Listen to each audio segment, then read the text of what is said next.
जी वो असल में क्या है कि कई लोग तो यूं सोचा है कि इलेक्शन का दौर आ रहा है कि क्या पता है कौन सी पार्टी का कौन मानस है। क्यों जी? जो नहीं जानता उसके तो ये दिमाग में रवा है और जो जाना है उसने पता है। तो आपने भी पता चल जाए, आप भी मुद्दे को समझने लग जाओ, इस पर्पज से आपके बीच आए। मुद्दा मतलब मेरी नजर से देखा जाए तो बहुत गंभीर है, और अगर मैं देखूं अपने गांव राम ने, अगर मैं अपने समाज ने देखूं तो मैंने ऐसा लागे जनू तो किसी ने कोई फर्क ही नहीं पड़ रहा, जनू सब अपनी मौज मस्ती में है। तो मैं अपनी बात कहूंगा जो मुझे दिखाई दे रहा है। देखिए, आपके लिए बड़ा कमाल का बिंदु रहेगा ये कि किसी भी आदमी को केवल उतना ही दिखाई देता है, एक तो जितनी उसकी नजर तेज है, और दूसरा वो कहां बैठा हुआ है। जैसे यो भाई यहां बैठा, इसका मुंह उड़ लेकिन ना, तो यो 10 फुट ऊपर की चीज इस दीवार के पर लेकिन की चीज क्यों कर देख पाओगा? क्यों जी? देख नहीं सकता। आप इधर बैठे और आपका मुंह रेन है तो आप इन्हें देख पाओ, ये आपके पीछे देख पाओ, ये आपके पीछे देख पाओ। कहने का मतलब यह हुआ कि जब मैं आपकी तरफ चेहरा करके खड़ा हूं, फेस करके खड़ा हूं, तो आपको मेरे पीछे का सब दिखाई दे रहा है। तो अगर कोई षड्यंत्रकारी पीछे आकर मेरे ऊपर हमला करने लगे तो आप बता सकते हो मुझे कि भाई तेरे पीछे गड़बड़ है। क्यों जी? और जब मैं आप सबको देख रहा हूं इधर से, तो मैं आपके पीछे कौन षड्यंत्रकारी पीछे आने लग रहा है मैं वो बता सकूं। तो जो अभी का मुद्दा है, ये बच्चे, छोटे बच्चे, नौजवान साथी आ जाओ ना, आप इधर बैठ जाओ, इस साइड आके बैठ जाओ, इधर आके बैठ जाओ भाई।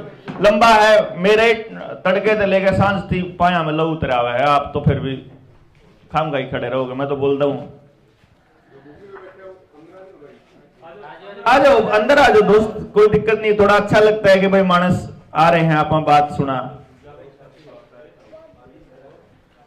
बहुत रेयर होता है कि हम गांव में जाएं और नौजवान साथी जागरूक मिलें और वो चर्चा को सुने। और नौजवान साथी अगर इस बात को सुन लेंगे ना, तो ये समझ लेना कि मैं ये समझूंगा कि मेरी जिंदगी की सबसे बड़ी जो उपलब्धि है वो ये है कि मैं अगर अपने जीवन में अपनी बातों को कुछ नौजवान साथियों तक पहुंचा दूं। क्योंकि जो बुजुर्ग है ना, ये तो सारे के सारे जागे हुए लोग हैं, जो जिसने अपने सिर पर खिंडका बांध रखा है ना, कुछ भी बांध रखा है सिर के ऊपर, वो मानस तो जागया हुआ मानस है। उस आदमी को तो मैं बताऊंगा, उसने तो सारी बात साफ साफ दिखाई दे जाएंगी। नए बच्चे को समझ में नहीं आएगा। जिस तरह मैं आपको बताऊंगा, अभी मैं यहां से पहले सिरदा गांव में था, मैंने कुछ चीजों के ऊपर सवाल उठाए। उन चीजों में एक चीज शामिल थी मोबाइल। उस भाई ने मेरे ऊपर यह सवाल उठाया कि आपने मोबाइल को कोसा और मोबाइल का इस्तेमाल तो आप भी करने लग रहे, मोबाइल ने लाकर ने रिकॉर्ड करने लग रहे, मोबाइल ते चर्चा हुई तो आप आए। जो मोबाइल ना होता तो हम यूट्यूब पर आपने सुना भी नहीं थे, फिर हम आपने बुलावा भी नहीं थे। मैंने उस भाई से बताया, मैं कहा मेरे भाई यो मोबाइल नहीं होता तो यू कलेश भी नहीं होता।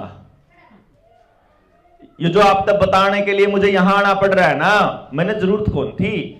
कदे भी इस गांव की समस्या को बताने के लिए और उसको सुलझाने के लिए इस गांव तक बाहर का मानस आने का रिवाज को नहीं था।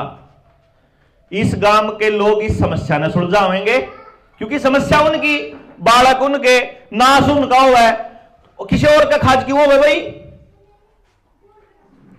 इसीलिए हमारे बुजुर्गों ने एक नियम बना रखा था कि जिसका गांव है, जिसके बालक है, जिसकी समस्या है, वह बैठेंगे, चर्चा करेंगे, समाधान करके उठेंगे।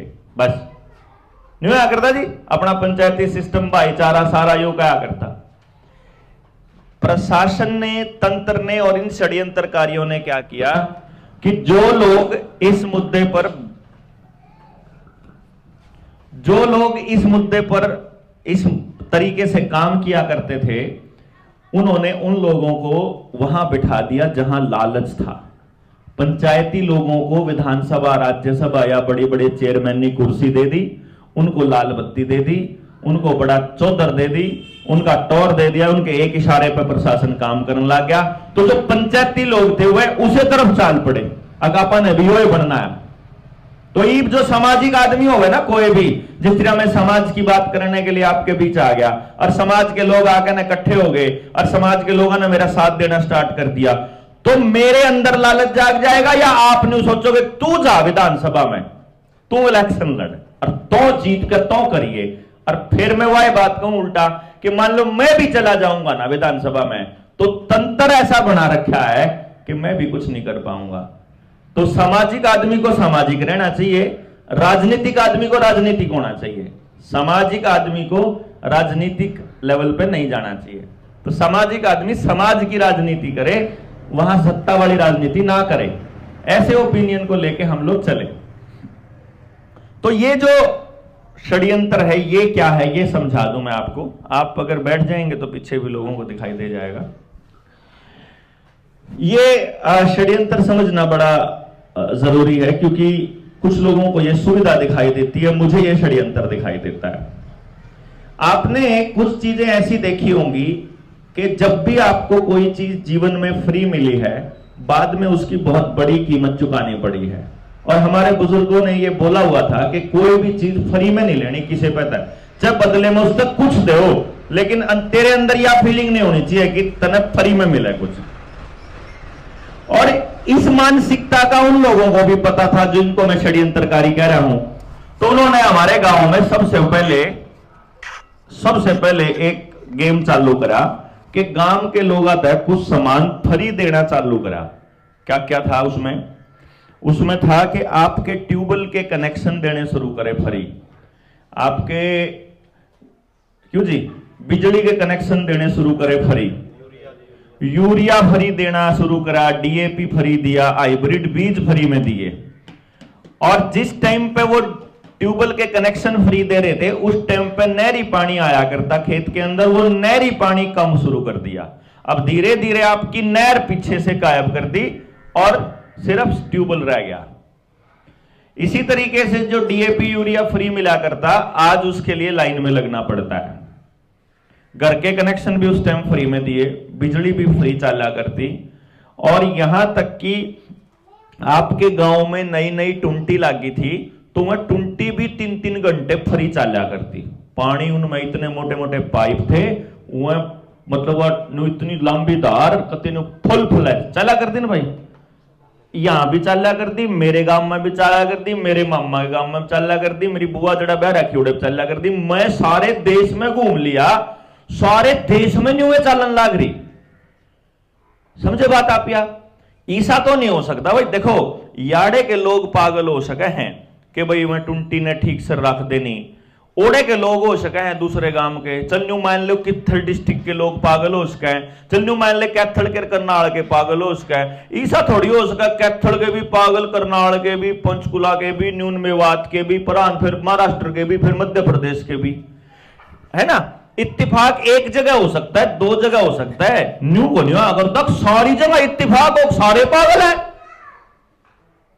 क्यों जी? सारे मानस टैक्स चोर हैं, सारे मानस आलसी हैं, सारे बेवकूफ हैं, ऐसा तो कभी नहीं हो सकता भाई। कोई ना कोई तो ऐसा होगा जिन्हें बात समझ में आई होंगी, ट्राई कराया होगा, उसके बाद भी पानी रुका नहीं, उसके बाद भी धरती का पानी उठ गया और बाद में पता चला कि गांव का कुआं भी खत्म हो गया इस चक्कर में। क्यों जी? फिर पता चला उसे टाइम पे जिस टाइम आपके खेत में पेस्टिसाइड गिरन लाग रहे हैं, उसे टाइम पे ट्रैक्टर भी आपको सस्ती किस्ता में देने लाग रहे हैं, डीजल भी सब्सिडी में देने लाग रहे हैं, पेट्रोल भी सब्सिडी में देने लाग रहे हैं। डीजल सब्सिडी में देवे हैं, जब डीजल किसी मानस ने बना दिया, सोचियो भाई सारे नौजवान साथी ध्यान से समझना, गौर से समझना, जब किसी मानस ने कच्चे तेल में डीजल निकालने की टेक्नोलॉजी बना दी तो उसने न्यू भी बेरा होगा कि डीजल के जलने से क्या होगा। क्यों जी? डीजल के जलने तक कौन सी गैस लिखना या भी बेरा पाओगा उसने, क्योंकि पूरा स्ट्रक्चर मालूम है, तभी वो उसको प्योरीफाई कर सकता है, तभी वो उसको डिस्टिलेशन कर सकता है। अब जब उसने न्यू बेरा है कि इतने ट्रैक्टर हो जाएंगे, इतनी कार हो जाएंगे, उस टाइम पे इतना पोल्यूशन हो जाएगा, तो सब्सिडी पे डीजल और डीजल की कारों के प्रमोशन के लिए सस्ती कार और सस्ता डीजल और ज्यादा माइलेज, और फिर दिन दिन और फिर हर घर में जब डीजल कार हो जाए फिर कहता है दिल्ली में डीजल कार बैन। और फिर नितिन गडकरी ने कहा कि अगले 3-4 साल में हम पेट्रोल और डीजल बैन करने वाले हैं। गैस का कनेक्शन भी फ्री में दिया शुरू में, तो इब्नू का गैस का सिलेंडर 1100 का होगा। मार पे चूल्हे अपने चूल्हे होया करते, हारे होया करते, अपने लाकड़ी गोस्से थे, तो इनके तो जंगल भी नहीं बच रहे, गोस्से के ऊपर फूकेंगे, इंदौर डांगरे नहीं रह रहे। क्यों जी? तो ये सिलेंडर लेना पड़ेगा। ये पेट्रोल डीजल बैन कर देंगे तो फिर इलेक्ट्रिक गाड़ियां ही लेनी पड़ेंगी। जो बिजली के कनेक्शन फ्री में दिए थे, बिजली ने प्राइवेट बिल ले आकर के ये कह रहे हैं कि कंपनी अपनी मर्जी के रेट तय कर सका है। जो पहले आदमी कुंडी ला लिया करते, बाद में पता चल रहा है कि इब तो इलेक्ट्रिक मीटर आ लिए, इब तो चिपाड़े आ लिए, इब तो कनेक्शन काटने के लिए भी मीटर गांव में को नहीं आना पड़ता, इब थोड़ी तक काट सके। नहीं समझ में आ रही बात? जुड़ रही है कुछ कहानी? उसी टाइम पे आपको ट्रैक्टर मिल रहा है, उसी टाइम पे ट्यूबवेल मिल रहा है, उसी टाइम पे आप तो न्यू कह रहे कि जो खेत में खड़ा आम का पेड़ा है, जो अमरूद का पेड़ा है, वो पेड़ा पैदावार नहीं होने देता, तो सारे पेड़े काट दो अपने हैं जो खेत के बीच में खड़े हैं। उसी टाइम कह रहा था ना वो मानस, आपने पैदावार बढ़ाने के लिए अपने पेड़े काट दिए। पैदावार तो बड़ी होगी, मैंने पता नहीं बदी कि नहीं बदी, पर मैंने न्यू जरूर बेरा कि जो थारी दादी नानिया के हाथा में, पैरा में, मतलब गले में जो सोने चांदी रहा करता, वो तो गायब हो लिया। क्यों जी? मतलब वह पेड़े गायब होए, उड़ान तय गाय गायब हुई, उड़ान तय जंगल गायब होया, उड़ान तय जोड़ गायब होए, उड़ान तय कुआं गायब होया, उड़ान तय भाईचारा गायब होया, उड़ान तय स्वास्थ्य गायब होया, उड़ान तय पंचायती सिस्टम गायब होया, न्यूनतम सोना चांदी गायब होया। और आज आपके लिए ये कहानी है। आपको जो बुजुर्ग है उनको पूरी कहानी शायद नहीं पता, क्योंकि मैंने आपको शुरू में ही बोला, मैं आपके पीछे देखने लग रहा कौन कौन षड्यंत्रकारी हैं। मैं दीवार के परली साइड से आया हूं, इसलिए बताने लग रहा कि वहां क्या क्या षड्यंत्र है। आज गांव के 100% परिवारों के किसान क्रेडिट कार्ड बने हुए हैं। सब ने लिमिट बनवा रखी है। जिसने जरूरत थी उसने कटवा के ट्रैक्टर ले लिया, गाड़ी ले ली, बाइक ले ली, ब्याह कर दिया, मकान पला दिए, गाड़ मला दिए कि मैं और कर लिया, पीछे उस पर जा चुके हैं। जिसने जरूरत नहीं थी उसने सोचा 4 रुपये सालाना ब्याज देना पड़ा है और 1.5 रुपये में दे दे है, और तो सस्ते ब्याज पे ले आके महंगे पे चढ़ा रखे हैं। दे रखे सबने, क्यों जी? ले रखे सबने, मतलब तो सबकी जमीन बैंकों के पास गिरवी पड़ी है, या तो है आपकी व्यक्तिगत जमीन के हालात, और दूसरा ये तो व्यक्तिगत जमीन, ये बात सामूहिक जमीन। आपकी जानकारी के लिए बता देता हूं, या जगह आपकी सामूहिक जमीन छोड़ रखी होगी, आपने छोड़ रखी होगी। चपाड़ की जमीन भी सामूहिक जमीन छोड़ रखी होगी। जाके पता करो, वह सारी जमीन सरकार के नाम रजिस्ट्री हो ली। कदे राजी हो रहे हो? आपकी शामलात की जमीन, जंगल की जमीन, जोड़ की जमीन, अस्पताल की जमीन, स्कूल की जमीन, चपाड़ा की जमीन, ये ऐसी सामूहिक जमीन, जो भी खाली जमीन पड़ी, गांव का कोई बाणिया जाके दूसरे शहर में बस रहा हो, वो आके अपना जमीन क्लेम नहीं कर पाया, वह भी सारी जमीन जितनी भी खड़ी वह सब सरकार के नाम जाली। गलत है सही है जी जनाब? इब्न न्यू बताओ, सरकार के नाम होनी चाहिए थी या जमीन? नहीं होनी चाहिए थी ना, या जमीन तो गांव की थी। सरकार तो इसको अब क्यों कह देगी कि सरकार जो इस जमीन पे कुछ नहीं कर सकती, इस पे प्राइवेट कंपनियां करेंगी। अब यहां आकर के अडानी अपना एक स्टोर खोल दे, बढ़िया सा स्टोर, चमचमाता हुआ सा, और वहां से आकर के बोले कि dogs and Indians are not allowed, सोंगलवासी नॉट अलाउड, ना नौकरी के लिए ना यहां एंट्री नहीं होगी, दिस इज प्राइवेट प्रॉपर्टी। क्यों जी भाई? कहने इसीलिए वो क्या कहते हैं कि इस गांव के नौजवान बच्चों को उलझा के रखो। जब शुरू में मोबाइल आपको पकड़ाया तो रिलायंस ने तो मोबाइल भी फ्री करके दिए थे, फिर उसके बाद डेटा देने लगा तो डेटा भी फ्री दिया कर दे, अनलिमिटेड डेटा दिया कर दे, वो डेटा लेने खातर। मतलब मैंने जो गैस सिलेंडर तक शुरू करी थी वह मोबाइल डेटा तक आ ली, और इस टाइम पर आपके इलेक्ट्रिक गाड़ियों पे सब्सिडी देने लग रहे, खेत के ड्रोन पे देने लग रहे। बस सोच लियो इसका आगे क्या होगा, नहीं समझ गए। अब आपके पास गांव में अपना जीवन जीने के लिए, मेरे बुजुर्गों में सवाल आपसे पूछता हूं, क्योंकि मैं ये सभी से पूछ रहा हूं तो आपको भी मालूम होना चाहिए कि हमें कैसा समाज मिला है। मैं बता देता हूं, मैं जब छोटा था तो मुझे ऐसा समाज मिला था कि मेरे पड़ोस का कोई चाचा ताऊ ला गया करता, मेरे गलत काम करने पर मैंने वो भी डांट सकता था, मेरे 2 थप्पड़ चट्टू लाश के था और मैं कुछ नहीं बोल सकता। मैंने ऐसा समाज मिला था कि मैंने कुछ भी गलत करते हुए मैंने सारे गांव का डर लगा रहा करता कि कोई भी मानस मैंने दिख गया तो मैं गलत काम नहीं करूंगा, चाहे बीड़ी पीने का छोटा सा काम हो भी मैंने लुक के अकेले नहीं करना पड़ा करता। 5वीं में पीना शुरू किया था मैंने, फिर मैंने छोड़ दी, 5-6 महीने पी के, मेरा लगा गलत काम है, यो समझ में आई तो छोड़ दी। तो मैं कुछ नहीं किसा काम करता जो मैंने लुक का करना पड़ता हो।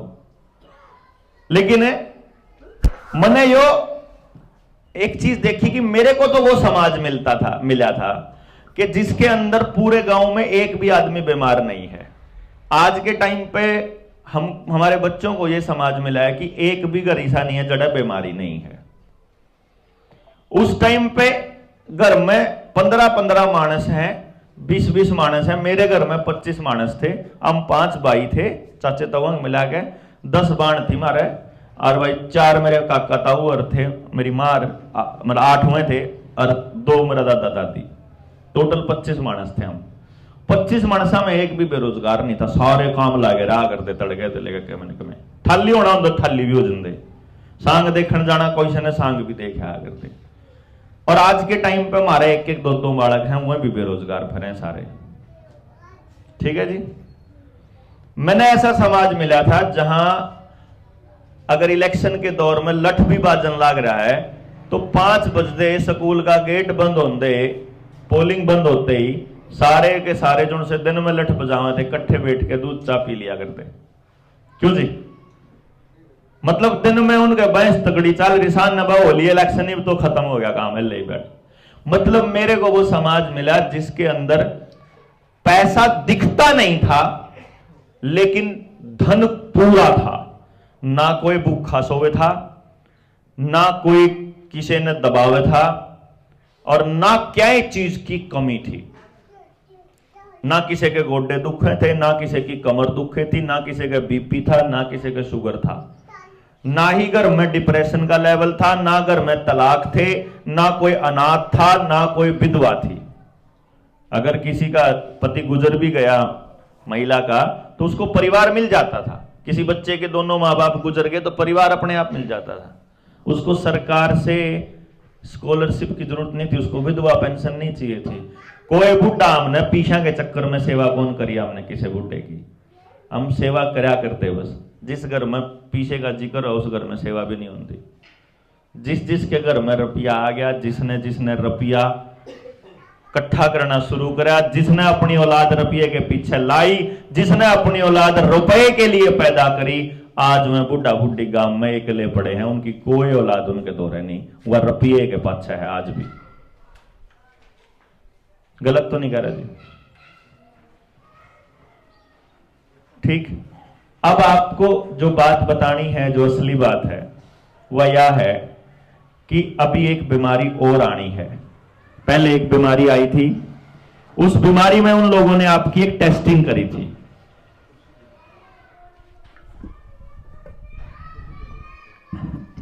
हाँ, उसमें उन्होंने आपकी एक टेस्टिंग करी। उस टेस्टिंग में क्या कहा कि यह देखना है कि इस गांव के लोग, इस गांव के मतलब इस देश के, हरियाणा के, पंजाब के, हिमाचल के, मध्य प्रदेश, महाराष्ट्र, कहां के लोग कितना बोलना शुरू करेंगे। तो उन्होंने मदारी वाला खेल खेलने की कोशिश करी। वो कौन लोग हैं ये समझना बड़ा जरूरी है। नौजवान बच्चे हैं, मेरी ये वीडियो नहीं, इस वीडियो नीडर चैनल पे मिलेगी, नीडर इंडिया चैनल है, उसी चैनल के ऊपर और 2-3 वीडियो मिलेंगी। अगर आप लोग आज कोई ग्रुप बना लोगे तो मैं आपको कुछ शॉर्ट लिस्टेड वीडियोस दे दूंगा, उनको ध्यान से सुन लेना, क्योंकि लंबा चर्चा है। मैं ये पूरा षड्यंत्र समझाने के लिए हम लोग 3 दिन की ट्रेनिंग करते हैं, इसलिए छोटे टाइम पे समझना थोड़ा मुश्किल है। बस इतना समझ लो कि इराक के ऊपर जब अमेरिका ने हमला किया और तेल के कुओं का कब्जा कर लिया, 70% तेल के कुओं पर कब्जा है रॉकफेलर फाउंडेशन का। हथियार बेचने का काम भी रॉकफेलर फाउंडेशन करती है, यानी कि दुनिया में जिस भी देश के अंदर लड़ाई बज रही है, युद्ध हो रहा है, मिसाइलें बिकती हैं, बंदूकें बिकती हैं, जितना भी गोला बारूद बिकता है, सारा फायदा इन्हीं फाउंडेशंस को जाता है, फोर्ड फाउंडेशन समेत। यानी कि इधर वाली कंट्री को जब इंडिया पाकिस्तान का युद्ध होगा तो इंडिया को भी वही फाउंडेशन बेचती है और पाकिस्तान को भी वही बेचते हैं। समझ गए जी बात? अब वो जिसने तेल के कुओं पे कब्जा किया, रॉकफेलर फाउंडेशन, यानी आप तड़के मोटरसाइकिल के किक मारो हो, गाड़ी का पसलप मारा, हां, तो सारा का सारा पैसा रॉकफेलर फाउंडेशन को जाता है। ठीक बात? सारा प्रॉफिट। अब रॉकफेलर फाउंडेशन ने जब पेट्रोल डीजल को साफ कर लिया तो जो केमिकल लास्ट में बचता है उसको एपीआई बोलते हैं, एक्टिव फार्मास्यूटिकल इंग्रेडिएंट।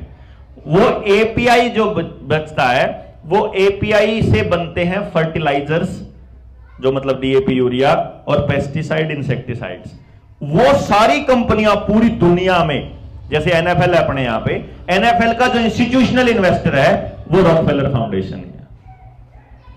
समझ गए जी? अब इसके बाद जब आप वो गांव, जब अपने खेत में वो सारा यूरिया, डीएपी डाल देते हो, और कमाल की बात यह है, जाना सारे नौजवान बच्चे देखना, 1970 के मतलब 70 के दशक में जब भारत की सरकार समेत पूरी दुनिया की सरकारों को हरित क्रांति के लिए प्रमोट करने के लिए हाइब्रिड बीज और यूरिया, डीएपी दिया गया, उस टाइम पर भारत को रिकमेंड करने वाले भी रॉकफेलर फाउंडेशन थी। अगर आप हरित क्रांति सर्च करोगे, हरित क्रांति की रिकमेंडेशन किसने दी?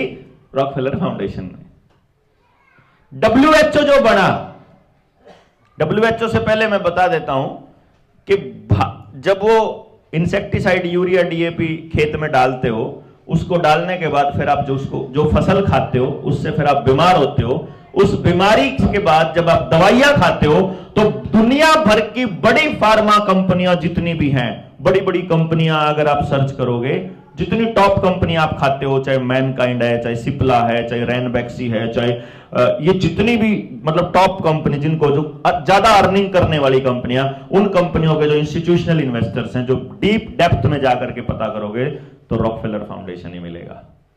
यानी बीमारी भी वहीं बेचा है और इलाज भी वहीं बेचा है, आपका खर्चा भी वहीं बेचा है।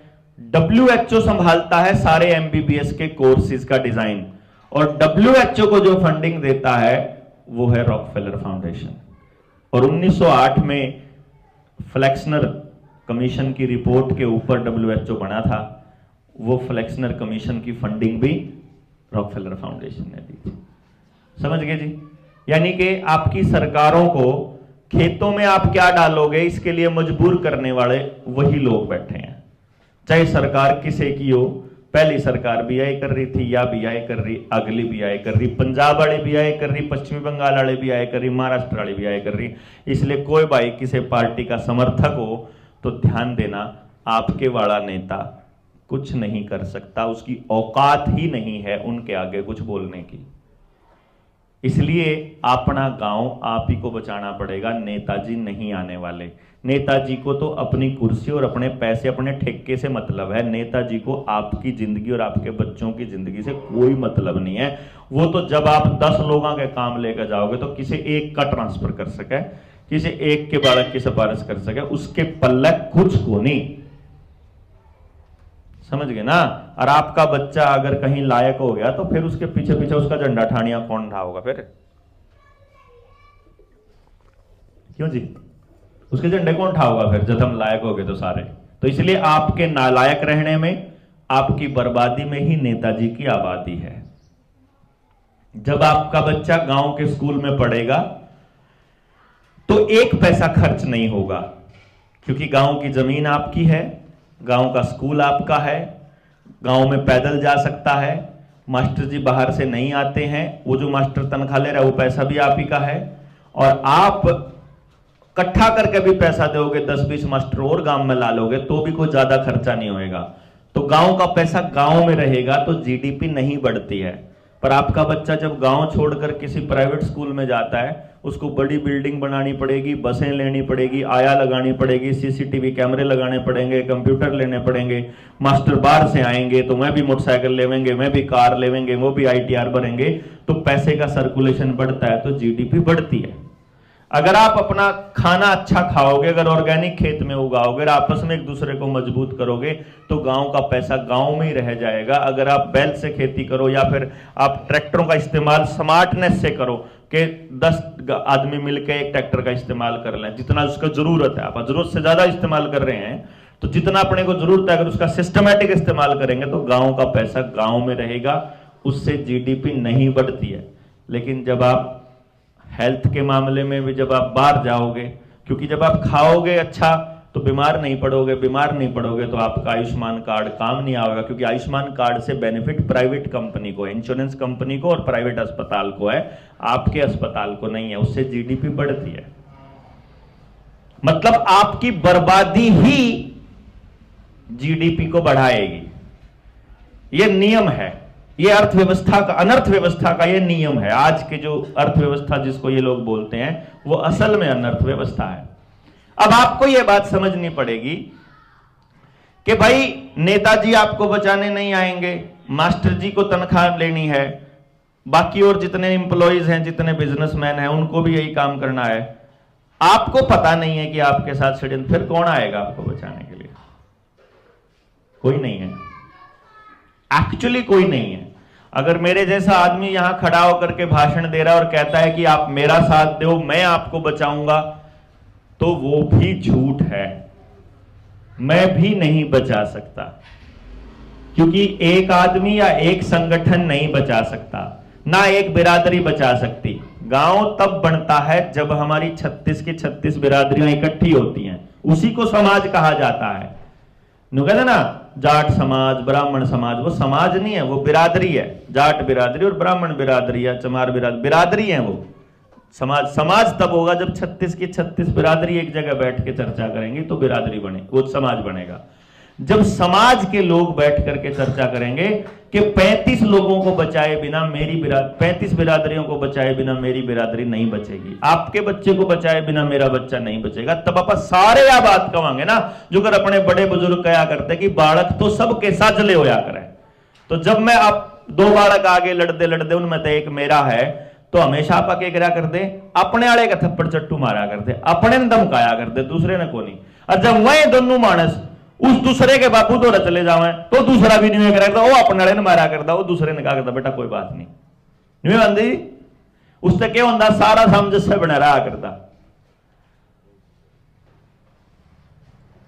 मान लो 2 बालक लड़न लग गए, मेरे तो रहा है, इनमें एक मेरा बालक है तो मैंने उसका मार दिया, इन्हें सोचा कि तो मेरा तो बाबू मेरे काम का नहीं, उड़ गया, उसाले तो रलेगा, उसाले ने उसका डर दी।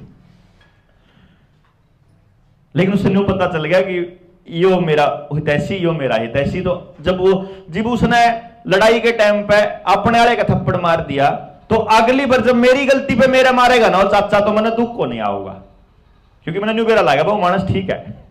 ठीक मानस के थप्पड़ खाने में कोई नुकसान नहीं होता, गलत मानस के थप्पड़ खाने में नुकसान हो। जय ये लड़ाई इसी बाजन लागी, बाद में परिवार आ गई। अब चक्कर ये है जी, कहानी बड़ी है, मैंने तो ये सिर्फ आपको जोड़ के बताया है कि फायदा किसको होना है। मैं जो बात बताने की कोशिश कर रहा था वो ये कर रहा था कि आप अपने घर में जितना भी सामान इस्तेमाल करते हो, टॉयलेट की शीट से लेकर के उसमें टब है, उसमें मग्गा है, उसमें साबुन है, शैम्पू है, कोई केमिकल सफाई करने वाला इस्तेमाल करते हो, ब्रश लेके आते हो, चप्पल लेके आते हो, बाल्टी लेके आते हो, या अपने खेत में काम करने का, रसोई में काम करने का कोई सामान लेके आते हो, तो उससे लाभ किसको होता है? क्या आपके गांव के किसी व्यक्ति को होता है? तो आपको पता चलेगा ना, गांव के किसी आदमी का कोई फायदा नहीं होता, बल्कि गांव के सारे मानस अपनी खून पसीने की कमाई इकट्ठी कर करके कंपनी आता है देने लग रहे हैं। क्यों जी? अगर आपका सारा पैसा खाली होता रहेगा, अगर आपका गांव पैसा बाहर भेजता रहेगा, तो गांव तो कभी तरक्की कर ही नहीं पाएगा ना जी। भाई जब आप सारा ले लेके बाहर भेजते रहोगे, जब नाशे करते रहोगे अपने हाथ है न्यू दोनों हाथ न्यू करते रहोगे, कत्ते ही राग लोग आप। इसीलिए आपका नाश होना, अपना नाश होना स्टार्ट हो हमारा, क्योंकि आपने सारा गांव लाग के कंपनियां ने पकान पलाग रहा, अपने भाईचारे की तरफ किसी का ध्यान ही नहीं, अपने गांव की तरफ किसी का ध्यान ही नहीं है, और हमें ये नजर नहीं आ रहा। मैं इसलिए आया हूं कि एक बार देखो, ये तस्वीर भी है, अगर आपको समझ में आए तो। और ये अचानक से नहीं हुई है, ये ऐसा नहीं है कि आप रात को सोए हुए थे, अचानक से टक देसी कोई उठा और देखा ओहो तो गांव का नाश हो ले भाई, यूं नहीं होया जी। धीरे धीरे धीरे धीरे उन लोगों ने हमारी बुद्धि के ऊपर ऐसा जाड़ गिरा कि हम सोच ही नहीं पाए। एग्जाम्पल बताता हूं कैसे डाला। ये नौजवान बच्चे जो मोबाइल में लगे रहते हैं, मैं इनके लिए बता रहा हूं। ये मोबाइल कितनी बड़ा जाड़ है, ये मतलब ये कितना बड़ा जाड़ है, आप इसका अंदाजा नहीं लगा सकते। अगर आपको सर्च करना है तो पता करना, स्क्रीन जो बनाई थी उससे मोबाइल से पहले बड़े मोबाइल थे, टैबलेट थे, कीपैड वाले थे, फिर कंप्यूटर थे, फिर टेलीविजन था, फिर टेलीविजन सबसे पहले जो टेलीविजन आए थे अगर पता करोगे तो 40 के दशक में टेलीविजन आर्मी ने बनाया था, CIA ने, अमेरिका की इन्वेस्टिगेटिंग एजेंसी है, सेंट्रल इन्वेस्टिगेटिंग एजेंसी, उस एजेंसी ने बनाया था। और इस डिवाइस का नाम है माइंड कंट्रोल डिवाइस। जब ट्रेनिंग में आओगे तो पूरा बताते हैं कि टीवी से माइंड कैसे कंट्रोल किया जाता है, लेकिन टीवी से आपकी सोचने समझने की क्षमता और शरीर की क्षमता कैसे खत्म की जाती है वो मैं अभी बताता हूं। अभी कति लाइव दिखा दूंगा, या तो मैं कहीं सोचने समझने की कैसे होती है पहले वो बताता हूं। हमारे जो बुजुर्ग हैं इनको पता है ये बात। मैं जब तड़के तड़क हम जंगल पानी पहले जंगल में जाया करते, तो उस टाइम पे हमने राम जितने भी मानस मिला करते हैं सारे आपस में राम राम करते पाया करते। राम राम भाई, राम राम भाई, राम राम चाचा, राम राम ताऊ, राम राम बेटे, राम राम जी ताई, जो कोई भी मिल गया राम राम। जोटे ने भी बड़द ने भी ले भाई राम का नाम, राम बरस गया भाई, राम ने तो गर्मी कर दी, राम ने ठंड कर दी, राम बेरा नहीं क्या करेगा, राम पता नहीं राम मारेगा जी, 24 घंटे राम है जी। क्यों जी? राम रंदा सबका, सारी बिरादरी सारी जात जितने थे लोग गांव में सब राम राम राम। इवन कोई गांव में अगर कोई मुसलमान का घर था तो वो भी आपस में बात कराया था, राम राम नहीं करा करता, कोई फर्क को नहीं पड़े था उसने। फिर रामायण आई, मैं छोटा ही था उन दिनों में, महाभारत से पहले रामायण आई। आज जब दोनों भाइयों के घर में लड़ाई बाज रही होता पक्के का करा, रामायण हो रही कि महाभारत हो रही? क्या कहा करा जी? महाभारत हो रही, यानी भाइयों की लड़ाई महाभारत। ये देखो इतनी लंबी कहानी में तो बस महाभारत का नाम सिर्फ तब याद आवा जी भाई भाइयों की लड़ाई बाज रही हो, या आपस में लड़ाई घमासान युद्ध माच रहा, महाभारत हो रही हो तो ठीक बात। रामायण में अगर किसी भाई का अगर देखो जी, मैं इसलिए बताऊं यह बात क्योंकि कई बार मेरे तय धमका लिया कई हिंदूवादी संगठनों ने कि तू राम के नाम पर, रामायण के नाम पर सवाल उठावे। मैं सवाल नहीं उठांदा, मैं एक टीचर हूं और मने न्यू बेरा एक बालक शाही चूस की तरह हुआ है। बच्चे का जो दिमाग है ना वो शाही चूस की तरह हुआ है। बच्चे ने जब देखा कि राम अपने पिता के चरण स्पर्श कर रहा है और वो राम के कहने से, पिता के कहने से वो गांव मतलब अपना भवन छोड़ गया और जंगल में चला गया। पिता ने वो देखा तो बच्चा वहां से सीखेगा अपने पिता के चरण स्पर्श करना और पिता की आज्ञा मानना, ठीक है ना। अब एक बात बताओ, शाही चूस है, नई चीज जो भी आवेगी सीखेगा वो तो लेवेगा ना। पानी में गिरोगे पानी चूस लेगा, लाल रंग में गिरोगे लाल रंग ने चूस लेगा, हरे रंग में गिरोगे हरे रंग ने चूस लेगा। क्यों जी? मैं उस शाही चूसने न्यू कंधा रहा हूं, अख्तर ने जो है ना लाल रंग नहीं चूसना। तेरे तो बेटा इतना रोटी देने लग रहा, तना इतना पैसा कमा के देने लग रहा ना। तो बच्चा जब वहां पर रावण को देख रहा है कि वो दूसरे की औरत को उठा के ले जा रहा है, तो क्या वहां से नहीं सीखेगा वो दूसरे की औरत को उठाना? जब वो वहां से सीख रहा है कि जय श्री राम का नारा लगते हुए अपने ही आसपास सामने वाले को काटना, मन ने वह तुम सहतूत की वह डंडी लेकर मुड़ी हुई तलवार बनाएगा उसकी, अपने अपने भाइयों बहनों हम लड़े और हाँ तलवार बना के ना और उसमें हर बार जय श्री राम का नारा लाया करते। अर्जुन साहब भाई आड़े 40+ का हो 45+ का हो, उन सारा ने बेरा उन कहानियां का क्यों जी। अपन लड़ाई की मतलब जय श्री राम का मतलब था सामने वाले का तीर मारना, जय श्यामी वाले का तलवार मारना, ये दो मतलब थे जी। सही बताऊं मैं, मन नहीं बेरा, मन ने और दवाई सीखी थी मेरे तो बाद में समझ में आई थ्री की खुद बालकपन में मेरे बालकपन में मेरे दिमाग में यो फेंक दिया। ईब वह बालक, यानी जो उस टाइम पे बालक थे वह ईब उस पार्टी के पदाधिकारी बन रहे हैं, मेरी उम्र के बालक में, और कति इसी भक्ति में उलझ रहे। जब समझ में तेरे की कितना लंबा जाल फेंका था उनने, हमारा समझ में नहीं आया। आज जो आपके छोटे छोटे बच्चे कार्टून देखते हैं ना, एक बार उन कार्टूनों को खुद देखना। उन कार्टूनों में बहन भाई आपस में किस कर रहे हैं, उन कार्टूनों में लड़का लड़के को किस कर रहा है, लड़की लड़की को किस कर रहा है, ये सिखा रहे हैं वो हमारे बच्चों को, नई पीढ़ी को। समझ रहे हो मेरी बात आप? यानी वो छोटे बच्चे को अंदर ही जहर डाल देंगे। उसके बाद ये मैसेजेस आ रहे हैं कि नया बच्चा शादी नहीं कर रहा क्योंकि वो नपुंसक हो चुके हैं, बांझ हो चुके हैं जनाब। 70% नपुंसकता है अपने देश के अंदर इस टाइम पे। और किस किस की नपुंसकता? खेत की देखोगे, अगर किसी भाई के पास, किसी किसान के पास, आज पूरे गांव की बात बताऊं, गारंटी दे कहूं, कोई 1-2 घर बिरला बच रहा हो तो न्यारा, नहीं तो किसी पे ओरिजिनल बीज नहीं है, सारा बीज मंडी से आता है। क्यों जी? खेत का बीज बाजार से आवे, डांगरा के बीज बाजार से आवे, डांगर नहीं है, ना जोटा रह रहा ना खाकड़ रह रहा जी, कृत्रिम गर्भाधान होता है और IVF सेंटर खुलन लाग रहे रोज रोज शहरा में, आदमी का बीज भी नहीं रह रहा। समझ गए बात आप? अब खेत का भी नहीं, डांगरा का भी नहीं, मनसा का भी नहीं, पानी भी नहीं रह रहा, कुआं भी नहीं रह रहा, नलका अथाड़ा भी नहीं रह रहा। जय सरकार 2 साल पहले जैसे करा था वैसे ही दोबारा कर दे।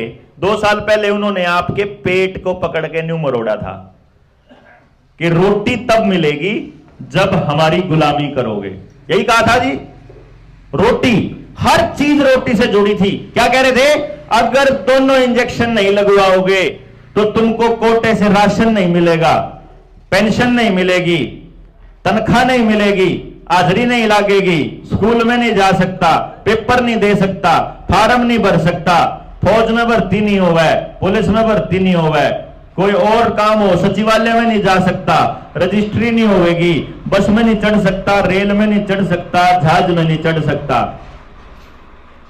है जी, मंडी में नहीं जा सकता, दुकान नहीं खोल सकता, यही सब गया था ना। यानी सारी चीज पेट के साथ जुड़ी हुई थी भाई साहब। उन्होंने देख लिया कि जिस आदमी के रोटी जिसके हाथ में है वो चलाएगा उसको, और ये पता थी उनको। कब षड्यंत्र रचे थे खेत के बीज खराब करने के, इस टाइम पे इस लेवल पे आ लिए कि सबते गांव के पास बीज नहीं, सबते गांव में का अरेंजमेंट खत्म कर दिया और सारे के सारे डिपेंडेंट कर दिए सरकार के, और सारे के सारे अपना पैसा देने लग रहे बाहर। 4500 जिस गांव में वोट है ना, 4500, उस गांव में लगभग 50 लाख रुपया महीने का प्राइवेट स्कूल में जावे, 5-6 प्राइवेट स्कूल में जावे सारे बालक। ला लो साहब किताब, तेरा कौन से में जावे, मेरा कौन से में जावे, उन्हें वही 5-6 सरकारी प्राइवेट स्कूल है। क्यों जी? और बदले में हासिल क्या हुआ है? हासिल बेरोजगारी, बेरोजगारी, बेरोजगारी। समझे जी? हमको पढ़ाया क्यों उन लोगों ने पता है? विकास के लिए नहीं पढ़ाया भाई साहब। धरती पानी पीना छोड़ गई, पानी जान लग रहा, खत्म होने लग रहा। इसने अगर इसको विकास कहते हैं तो जी नाश है तो है। जब घर में खुशी नहीं, घर में प्रेम नहीं, घर में प्यार नहीं, 2 भाइयों का बोल नहीं, कट्ठे बैठ नहीं सकते, कट्ठे रह नहीं सकते, तड़के से लेकर सांझ तक अपने शरीर पैर के लिए टाइम नहीं, अगर गांव के लिए टाइम नहीं, समाज के लिए टाइम, किसा विकास भाई? क्या करेंगे इस पीछे का भाई? मेरे तो समझ में नहीं आता भाई। आदमी ने सुविधाएं जटाई थी अपने आराम के लिए कि मुझे आराम हो जाए। पता चले कि जो आदमी आराम करे उसकी तो कड़े खराब हो जाए।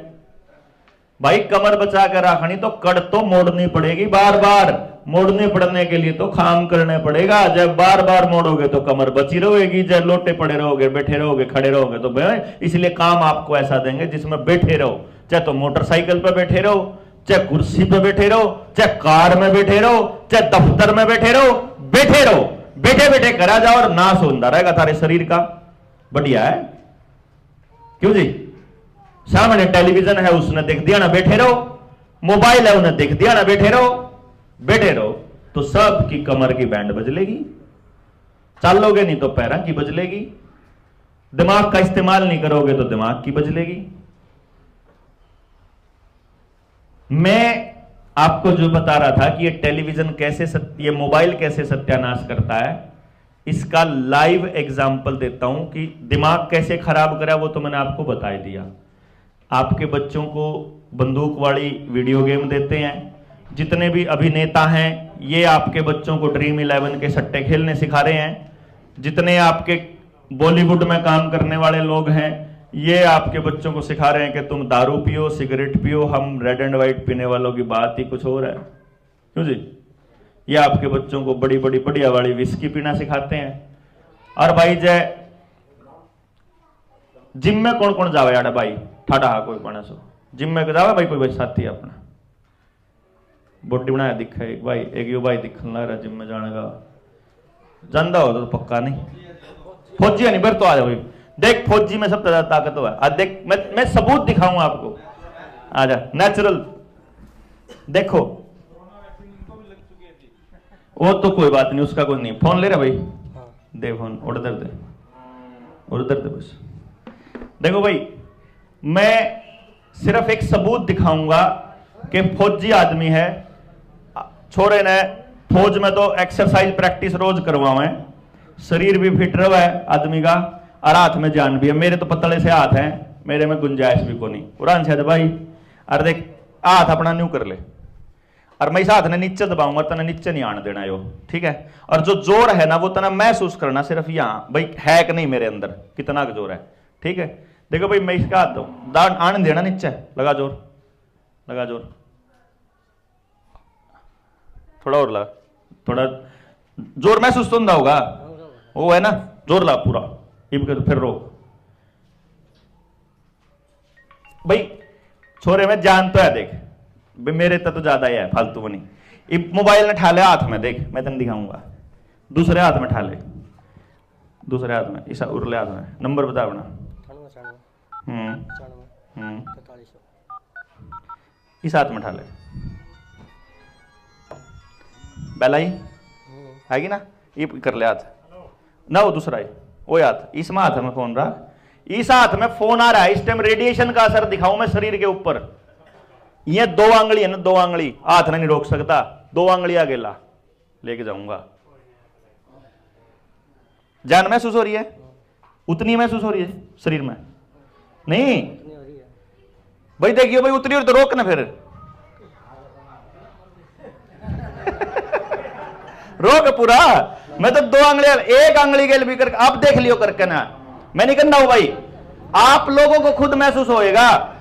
बैठो, मैं सिर्फ इसलिए बता रहा हूं दोस्तों, इतनी खतरनाक रेडिएशन है ये, अगर आप इसको हाथ में पकड़ के रखते हो ना तो पूरी बॉडी की रेडिएशन खा जाता है, पूरी बॉडी की ताकत को खा जाता है। परले हाथ में पकड़ रखा था और उरले हाथ की ताकत खत्म हुई है। जब ये पॉकेट में यहां रहता है ना, यहां इस हिस्से में, तो हमारे जो प्रजनन अंग है ना उसके पूरे हिस्से की रेडिएशन पूरा हिस्से को खत्म करता है। ये स्पर्म काउंट 0 करता जाता है। और हमारे पास पॉकेट यहीं दे रखी है, और हमारे बुजुर्गों ने कुर्ते में याड़ा ले रखी थी, याड़ा पजामे में कोई पॉकेट नहीं थी, उनको पता था, साइंटिफिक था टोटल। एक बार मारते हैं सलवार सिपरा दी, हम ये पैर के फिर दे रहा हूं, नहीं समझे बात आप?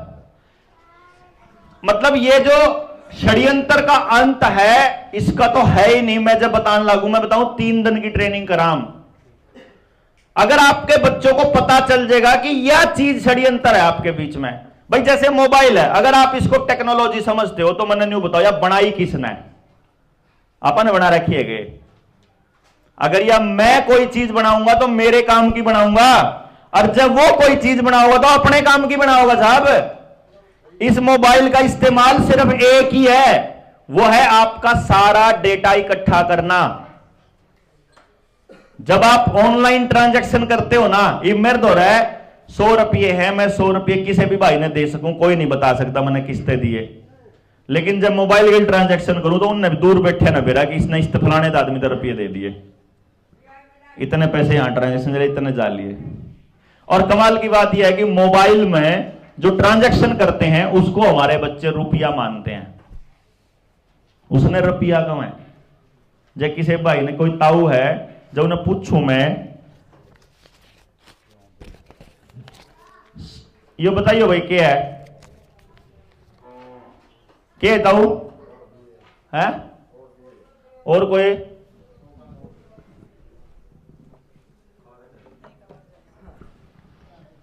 ये 100 रुपए नहीं है, ये 100 रुपए का नोट है।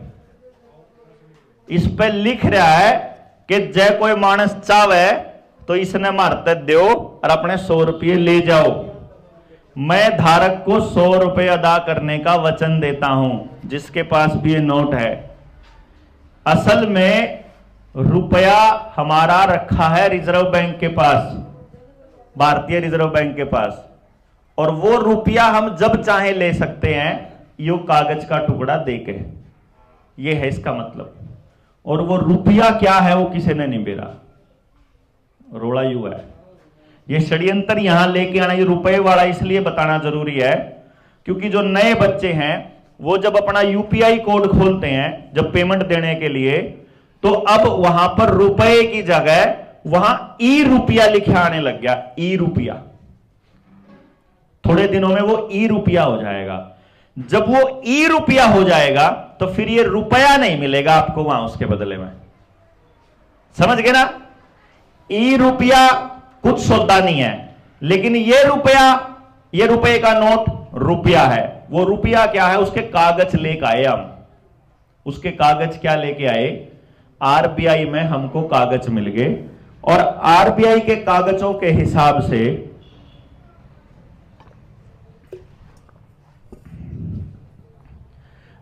इसने इस रुपया वाली बात ना मैं थोड़ा 1 सेकंड के लिए होल्ड कर लूं।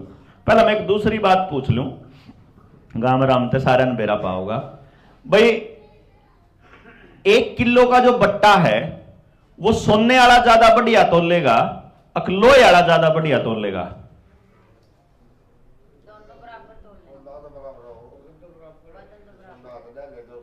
चाहे सोने का चढ़ा ले, चाहे माटी का चढ़ा ले, चाहे पत्थर चढ़ा ले, चाहे लकड़ी का चढ़ा ले, चाहे तांबे चढ़ा ले, 1 किलो का मतलब वो धातु नहीं है। 1 किलो का मतलब उसमें वजन है, ये समझियो, क्योंकि उसका वजन का जो स्टैंडर्ड है वो किलो है। ध्यान रखना भाई बच्चों, वजन का स्टैंडर्ड किलो है। अब आपको यह समझना पड़ेगा कि किलो का जो वजन है वो 1000 ग्राम रहेगा, तो वो 1000 ग्राम जब तक नहीं हो जाता 999.999 ग्राम भी अगर होगा तो भी वो 1 किलो नहीं कहलाएगा। और अगर 1001.001 ग्राम होगा तो भी वो 1 किलो नहीं कहलाएगा। 1 किलो का मतलब पूरा 1000 ग्राम। ऐसे ही आपके पास चांदी का रुपया होता है, सोने उसका तांबे का रुपया हो, लोहे का रुपया और कागज का रुपया हो, तो चारों में से असली रुपया कौन सा होगा? चारों में से असली रुपया कौन सा? तो फिर ये कागज वाले नकली। जय चांदी वाला असली बोला तो कागज वाले नकली हो जाएंगे, लेकिन ऐसा नहीं होता। आप लेके जाना चांदी वाला रुपया लेके जाना बैंक में, और लोहे वाला भी लेके जाना, और ये कागज वाला भी 1 रुपया लेके जाना। बैंक वाले तीनों को ही 1 रुपए में लेते हैं। पानी होगा, पानी बिना थोड़ा गलेगा, मुंह थोड़ा गलचेगा। असली बात यह है कि रुपया चाहे कागज का हो, चाहे लोहे का हो, चाहे चांदी का, रुपया रुपया होता है। 1 मिनट ताऊ, 1 मिनट। रुपया रुपया होता है और रुपए की कीमत बराबर है, तो बैंक उसको रुपए की कीमत बराबर मानता है। लेकिन अगर आप वही तीनों चीजों को लेके बाजार में जाओगे तो जो लोहे वाला और कागज वाला उसमें तो एक टॉफी मिलेगी, और जो चांदी वाला है उसमें 10 20 50 किलो गेहूं भी मिल जाएंगे, मतलब उसमें सामान मिल जाएगा। इसका मतलब उसमें जो वैल्यू है वह धातु की है, रुपए की नहीं। लेकिन बैंक तो रुपए को मानता है। और मैंने अभी आपको बताया सोने का बट्टा और लोहे का बट्टा, जब बात बट्टे की हो, वजन की हो, तो दोनों में कोई फर्क नहीं है, 1-1 किलो का अगर है। इसी तरह से चांदी का रुपया और लोहे का रुपया, अगर बात रुपए की हो तो कोई फर्क नहीं, बैंक दोनों को 1 रुपया में मानता है। तो इसका मतलब रुपए का भी कोई ना कोई स्टैंडर्ड है। तो जब हम आरबीआई से कागज लेके आए तो हमको पता चला हमारे रुपए का स्टैंडर्ड सोना है। मैंने मेरा दादा कंधा सुना करता, 100 का नोट दिए, 100 का नोट दिए, 10 का नोट, 10 रुपये नहीं कभी था कदे भी, 10 का नोट क्या करता, 100 का नोट क्या आंदा। और वो मेरे तो बताया करते जब मैं छोटा था, अग बोला यू है नी, इसका बराबर का सोना दरिया उड़ा मारा, जितने रुपये सरकार पाओ है नी उतने नोट छाप सके सरकार, जितने रुपए जितना सोना सरकार दो रहा है उतने। मका सोना दरिया बोला, हाँ मका कितना, ओ नहीं बेरा कितना दरिया, ईबा हमने पता करा 1 रुपये के बराबर 777 मिलीग्राम सोना दरिया। 15 रुपया का 1 तोला सोना सरकार के पास रखा हुआ है, 15 रुपये देकर अपना 1 तोला सोना कद्दे ले लो। यो हमारे आरबीआई के एक्ट में लिखा हुआ है, एक्ट की धारा 26। सारे भाई पढ़े लिखे, जितने पढ़े लिखे हैं सर्च करियो, आरबीआई एक्ट 1934, उसकी धारा 26 में लिखा हुआ है कि आरबीआई बाध्य है कि जितना आप रुपए का नोट लेके आएगा मालिक, उसको उसके बराबर का सोना देना। और दूसरी बात, आईपीसी की धारा 230 से लेके 254 तक ये लिखा हुआ है कि कोई भी मानस दुनिया का इस स्टैंडर्ड ने कम नहीं कर सकता। समझ गए बात? यानी कि अगर सरकार ने अगर ये कम कर दिया तो मतलब धोखा होया, वह जेल जावेगी। जिस भी एमएलए, एमपी, मुख्यमंत्री, प्रधानमंत्री ने साइन कर रखा, जो कर खेती के 3 कानून गलत थे, मतलब गलत थे। सिद्धांत को मानने वाले लोग अपनी पगड़ी पहनकर चले गए और बोला कि नहीं मानेंगे, मतलब नहीं मानेंगे, ना सुप्रीम कोर्ट की मानेंगे, ना किसी सरकार की मानेंगे। तुम गलत कर रहे हो मतलब गलत कर रहे हो। इसी तरह से रुपए का डिवैल्यूएशन गलत मतलब गलत। जब डिवैल्यूएट होगा तो ठगी बोली जाएगी, और ठगी हमारे खून में नहीं है। मैंने मेरी दादी तोलदी देखी है, जब ताकड़ी पे घी देना होंदा किसी तय, मान लो कोई लेना आ जाता बाय चांस मोल, तो इनू पति ने पूरी डांडी जमत उस पर आड़ा करा कर दी, जमत 0 पे ले आ कर दी, चाहे चने के दाने गिरने, चाहे रेत भी गिर गिर के बराबर करा कर दी, वाह पैसन करा करते जी वे। और फिर जब 1 किलो घी करा, जिब जमानू 1-1 बूंद गिर गिर के, थोड़ी चम्मच, छोटी चम्मच गिर गिर के पूरा 1 किलो करा, और उस 1 किलो करे पीछे फिर बड़ी चम्मच गाल के फिर गाल दो उसमें। मैं कंधा दादी थे, मैं दादी तना जो इतना 1 किलो जो 1 चमची फालतू गिरनी थी, फिर शुरू वाला नाटक क्या था करा वो बराबर करने वाला। तो मेरी दादी कहा तोल में गड़बड़ नहीं होनी चाहिए। ये सिद्धांत का रोल है हमारा। 0 से स्टार्ट करेंगे, 0 तक जाएंगे, उसके बाद फालतू देना तो मैं देऊंगी, चाहे कितना ही देऊं, उसका तो लिया पूरा। तो हम लोग किसी के हक का खाने वाले नहीं है, हम किसी को अपने हक का खाने नहीं देंगे। तो रुपए का मसला पाने के बाद हमारा एक बात समझ में आ गई कि भाई ईब मार दो रहे काम राम ने बचाने का रास्ता आ गया। क्योंकि हम पहले जाया करते गांव में जान दे, हम कंधे भाई यू खेत में जहर गिरना बंद कर दो। लोग कंधे भाई गिरना पड़े, खेती को नहीं होती। फिर हमने 2 कंडीशन लानी स्टार्ट करी। हमारे पास ऐसे साइंटिस्ट लोग हैं, ऐसे बच्चे हैं जिन्होंने ट्रेनिंग ले रखी है, जिनने बेरा करके देखने लग रहे पिछले 8-10 साल तक करके दिखा दिया गणाए कि पहली बार पूरी पैदावार बिना केमिकल, बिना बाजार। आप खेती करो हमारे हिसाब तय, आपके खेत में 1 दाना कम हो गया, जितनी पैदावार कम होगी उसकी भरपाई हम करांगे, इसकी गारंटी मारी। ओ वही नहीं कम, अगर आप अपने हिसाब से करोगे तो मान लो बिना जहर गिरा अगर आपकी पूरी पैदावार हो जाए और उसने बिकाने का ठेका भी हम ले लिया, फिर तो गिल्लाल में कोई दिक्कत नहीं, फिर तो कोई टोटा नहीं जी गाम ने। ई बोलूंगा एक्सपेरिमेंट करूंगा, कदे गड़बड़ हो जाए तो उसकी भी कंडीशन हम रखा। भाई तन्ने की समस्या बोला हम तो सारा काम कर्जे में है। तो जी बात यह है कि एक तो यह सामूहिक जमीन जितनी है, या सारी सामूहिक जमीन उल्टी गांव के नाम करवानी जायज है गलत है जी? सबका फायदा इसमें तो थारा फायदा गांव का है। नंबर 2, आपके खेत में तय जहर गायब करवाना। नंबर 3, आपका बच्चा पढ़ने के लिए बाहर ना जाना पड़े तो आपके गांव के सरकारी स्कूल में ही ऐसी व्यवस्था तय करना कि बालक की पढ़ाई बेस्ट गांव में हो, उस बच्चे की रुचि के साथ बताओ। मैं अपने बारे में थोड़ा बता दूं, मैं इंडिया का पहला ऐसा आदमी हूं भाई, नौजवान साथियों, सबको एक बात की टेंशन रहा कि मैं क्या करूं जिंदगी में कि मने खुशी मिले।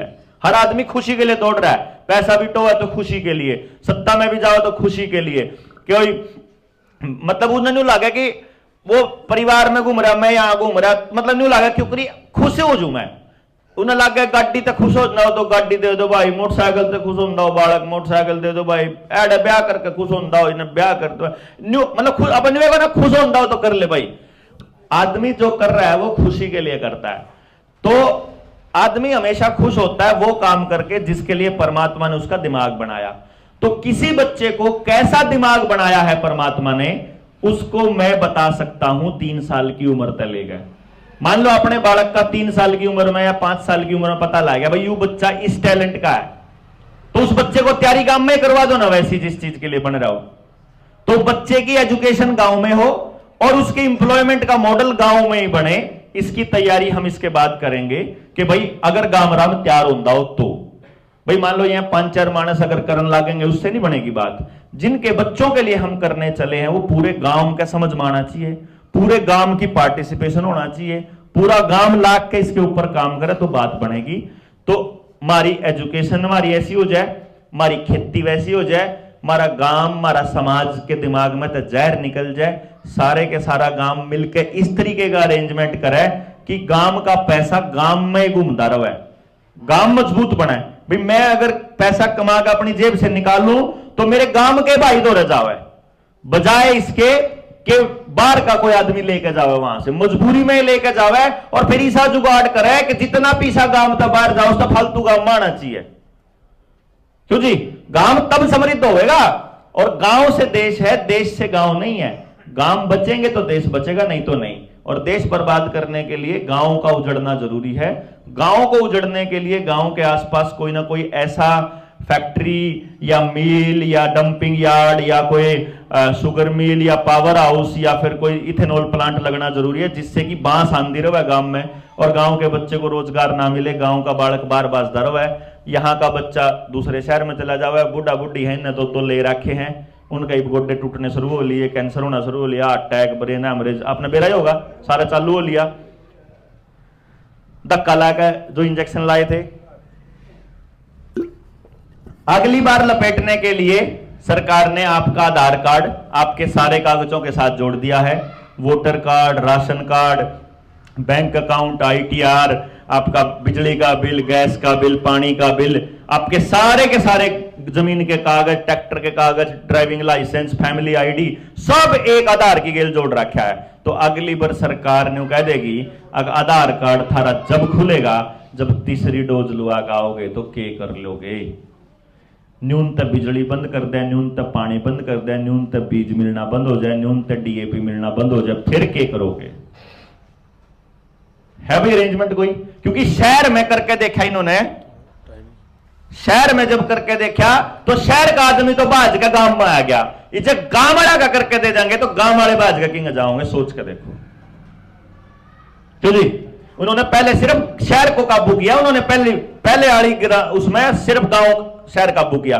फिर आधार कार्ड का आपने देखा होगा, लॉकडाउन के बाद आधार कार्ड के लिए जबरदस्ती होनी स्टार्ट होगी हर चीज के साथ जोड़ने की, कि गांव लपेटने के लिए आधार कार्ड जरूरी है। अभी आपका आधार कार्ड जुड़ रहा है, जुड़ने लग रहा है, छोटे बड़का का पैदा होने इंजेक्शन ठोकन लग रहे हैं, बच्चे आपके ठीक रहने से ज्यादा बीमार रहने स्टार्ट कर चुके हैं, बीमार रहने शुरू हो चुके हैं। जिन जिन बड़का ने दो बूंद जिंदगी की ले रखी हैं वह 45 पार होंगे उनका लकवा होना स्टार्ट होगा। 45 पार वाले सारे के लकवे, ब्रेन हेमरेज और ये स्टार्ट हो लिए। जय कोई मानस गांव का 70 साल तक ऊपर का 90 का 100 का बैठा हो तो गौर फरमाना, सारे नौजवान साथी रिसर्च करने वाले लोग हैं, 100 तो ऊपर का मानस अगर गांव में कोई जिंदा हो, रिश्तेदारी में जिंदा हो तो पता करियो, उसका एक ही कारण पाओगा को डॉक्टर तो बेचारा या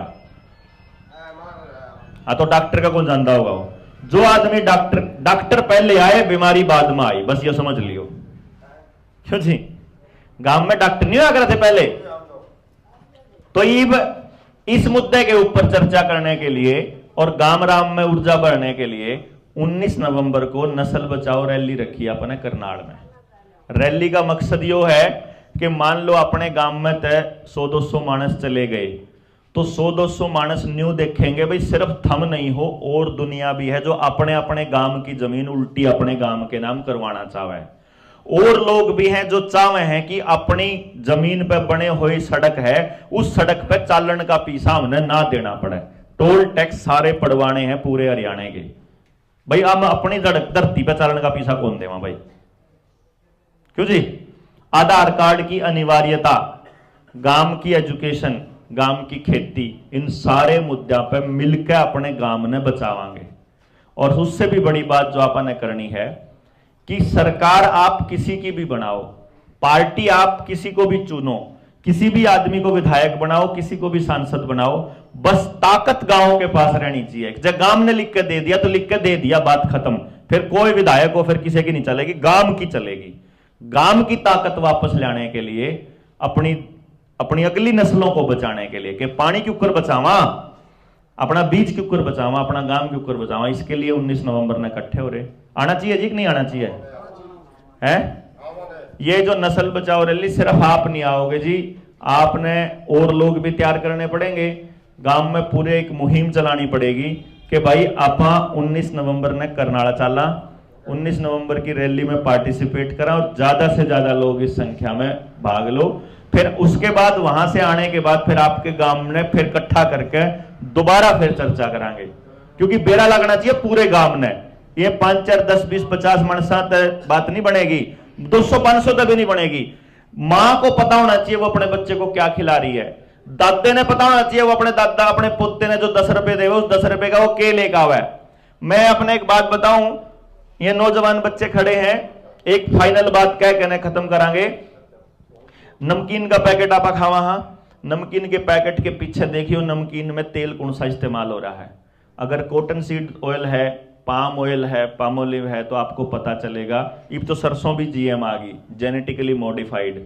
जेनेटिकली मॉडिफाइड जो जीएमओ है, वो जीएमओ जो भी खाता है, ये ब्राजील की सरकार की ऑफिशियल स्टेटमेंट बता रहा हूं, रिपोर्ट है कि ब्राजील की सरकार ने ये रिपोर्ट जारी करी कि जो भी व्यक्ति या जो भी जानवर जेनेटिकली मॉडिफाइड आइटम खाता है उसकी अगली संतान नपुंसक या बांझ पैदा होगी, या तो वो हो जाएगा उसकी शादी के टाइम तक। जो छोटे छोटे बच्चे जितने कुरकुरे, जितने ब्रेड, जितना बिस्किट, जितना नमकीन, जितना ये सारा कुछ बाजार का पैकेट का खाना खा रहा है, इस सब से असलियत में उनकी जो प्रजनन क्षमता है वो खत्म होने जान लग रही है। ये ऑफिशियल स्टेटमेंट है, मेरी नहीं है।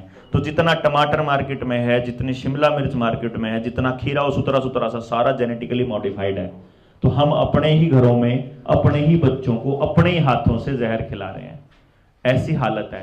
तो ये बात तब तक नहीं रुकेगी जब तक उस आदमी ने बेरा ना हो। जब दादा ने बेरा होगा बाजार में के चीज मेरे बालक के खाने की है, मान ले बच्चे को बिस्किट खाना है, तो हम अपने गांव में एक मानस ने बिस्किट बनाना सिखा देंगे। अपना दूध, अपना घी, अपना आटा ले जाओ और अपने बिस्किट बनवा लो, जिस मर्जी टाइप के बनवा लो, चाहे बाजरे के बनवा लो, चाहे गेहूं के बनवा लो, चाहे और क्या के बनवा लो। क्यों जी? ये बड़ा जरूरी, बहुत सारी ऐसी चीजें हैं जो अपने बालका ने बचाने के लिए आप काम कर रहे हैं। क्योंकि मेरा ये मानना है कि आपके बच्चों को बचाए बिना मैं अपने बच्चे को नहीं बचा सकता। अगर मेरे बच्चे के आसपास सारे बच्चे नशेड़ी होंगे तो मैं कब तक बचाऊंगा? तो गांव में जितना नशा है वो प्रशासन की मदद से चलता है, जितने अपराध हैं वो प्रशासन का उसको क्षय होता है, अपराधियों को सबको, नेताओं का सबका क्षय होता है। तो ये लोग आपके लिए करने वाले नहीं है। नौकर तक कुछ कहोगे वो कह देगा मैं तो नौकरी करूं, मैं क्या करूं, मैं तो नौकरी करनी, मुझे तो।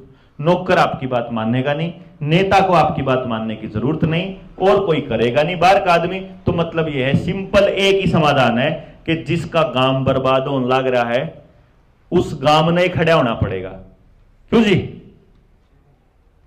जिसके बालक बर्बाद हो, क्यों मेरे तो एक नेता ने कही थी बात, पर तू क्या था भड़क ले रहा बुलारा, मगर भड़क नहीं ले रहा होगी, सारा एकती नाश हो लिया। बोले जिनकी औलाद मरन लग रही उन्हें फुर्सत नहीं, मैं गया उन दो रहे, मगर तुम कर दे क्यों नहीं। गांव वाले 2-4 गांव में शुरू में गया, मैं 2016 की बात बताऊं, मैं 2000 शुरू में गया तो शुरू के 2-3 गांव में मैंने सबक मिल गया।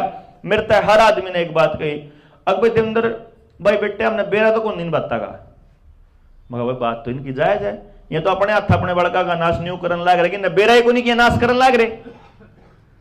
जब बेरा हो किसी माँ बाप ने तो उन्हें थोड़ा नाश करना चाहेंगे। हर आदमी अपने बालक ने बढ़िया जिंदगी देना चाहे, उसका एक के राह है कि हर आदमी ने इसमें आके शामिल होना पड़ेगा, और कोई राह मना नजर आता है। ठीक है जी, ना मरत है किसी और तक वोट देगा आप अपने बालक ने बचा सकते, ना आपने किसी ने सपोर्ट देगा माना दान देकर भी नहीं बचा सकते, मारे घर बना के भी नहीं बचा सकते। आप सिर्फ एक 50 को, आपका काम है, आप करोगे, हम तरीका बताएंगे। रैली के बाद जब गांव राम इकट्ठा होता हो, सारे नौजवान बुढ़े इसी जगह पर ट्रेनिंग रख लियो। ट्रेनिंग में जब 2 दिन रहना पड़ेगा, हम 2 दिन रुकांगे, तड़के से लेकर सांझ तक पूरा षड्यंत्र समझाएगा जावांगे और पूरा तरीका बताएगा जावांगे के चीज ठीक करनी, के चीज बढ़ानी, के चीज क्यों कर करनी। उसके लिए बाहर तक के लाना है, वो भी तरीका बताओगे। ले गाओ सारे जने लाग कर, कुछ भी नहीं लगता, घर गेला हिस्सा कर दो ना, जिसके घर जितनी जमीन है उसके हिसाब से अपना उसका हिस्सा रख लो। यू गांव का खर्चा है, यो खर्चा कट्ठा खर्चा इस जगह पर खर्चा करांगे आप जब गांव की बारी आओगी। जो बड़का पे खर्चा होगा सारे गांव का कट्ठे हुए में तक करांगे। गरीब के बालक ने भी उतना ही मौका देवांगे जितना अमीर के बालक ने मिला है।